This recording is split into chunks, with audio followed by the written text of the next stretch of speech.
चलिए अब अगले क्वेश्चन पर आते हैं बच्चों। इस क्वेश्चन में क्या बोला है, a particle move in X Y plane under the influence of a force such that its linear momentum P T equals to A cos K T I cap minus J sine K T.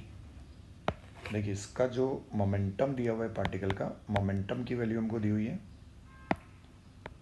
Momentum p equals to दिया हुआ है a, तो constant बाहर cos K T I cap minus sine K T J cap.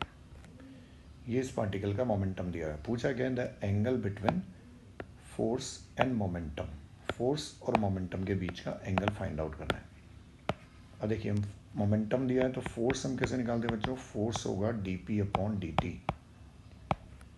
ठीक, momentum से force निकालेंगे differentiate करके। इसको डिफरेंशिएट कर दीजिए, ए कॉस के टी का डिफरेंशिएशन क्या हो जाएगा, minus K sine K T I cap minus sine K T का डिफरेंशिएशन क्या हो जाएगा बच्चों, K cos K T J cap.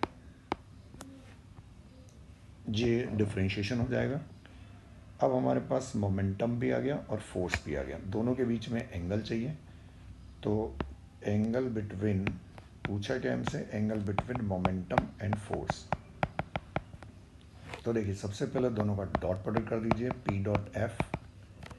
Dot product करने पर क्या हो जाएगा बच्चों, एक्स कंपोनेंट को एक्स से मल्टीप्लाई करेंगे तो इसका एक्स कंपोनेंट क्या हो गया, कॉस के टी, और इसका एक्स कंपोनेंट क्या हो गया, minus K sine K T. तो डॉट प्रोडक्ट करेंगे तो ये क्या हो जाएगा बच्चों, ये हो जाएगा ए इंटू माइनस वैल्यू जो आ जाएगी minus K cos K T sine K T, sine K T.